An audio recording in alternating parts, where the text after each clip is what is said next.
నేటి ధ్యాన వాక్యము సామెతలు 25:28. ప్రాకారం లేక పాడైన పురము ఎంతో, తన మనస్సును అణుచుకోలేని వాడును అంతే. ఇక్కడ మనం ప్రాకారం లేని పాడైన పురం ఎలా ఉంటుందో ఆలోచన చేస్తే, రాజుల కాలంలో కోటలు ప్రాకారములతో తప్పనిసరిగా ఉంటాయి. ఎందుకంటే ఈ ప్రాకారములు ఉండడం వల్లనే శత్రువుల బారి నుండి ఆ పట్టణాన్ని రక్షిస్తుంది. ఏదైనా ఆ ప్రాకారానికి కన్నం పడినా, పడిపోయే స్థితిలో ఉన్న, బీటలు వారిన నగరం మొత్తం శత్రువుల దాడికి గురయ్యే ప్రమాదం ఉంటుంది. కనుకనే ప్రతి పట్టణానికి ప్రాకారము చాలా గట్టిగా, పటిష్టంగా, ఎత్తుగా ఉండాలి. శత్రువు ఆ ప్రాకారం దాటి రావాలంటే భయపడిపోవాలి. అలాగే మన మనసు కూడా మన ఆత్మీయతను, ఆధ్యాత్మికతను పాడు చేసే ఎన్నో ఆటంకాలు, శోధనలు, సైతాను కుతంత్రాలు మన మనస్సును వశపరుచుకుంటాయి.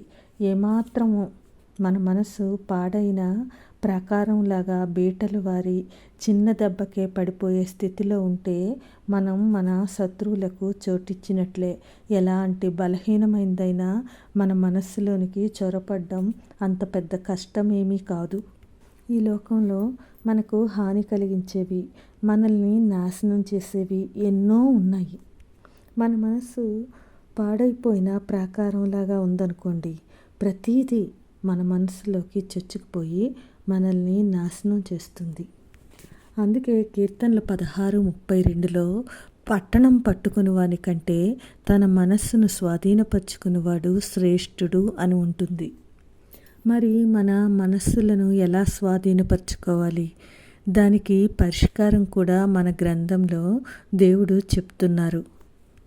ముఖ్యంగా మన మనస్సు అనే ప్రాకారంలోకి చొచ్చుకుపోయేవి గలతీయులకు రాసిన పత్రిక 5:19లో చెప్పినట్లు మన ద్వేషములు, కలహములు, మత్సరములు, క్రోధములు, కక్షలు, అసూయలు, అల్లరితో కూడిన ఆటపాటలు, మన మనస్సులో ఉన్న చిన్న చిన్న రంధ్రాలు, బీటలు కలిగి ఉంది అనుకోండి.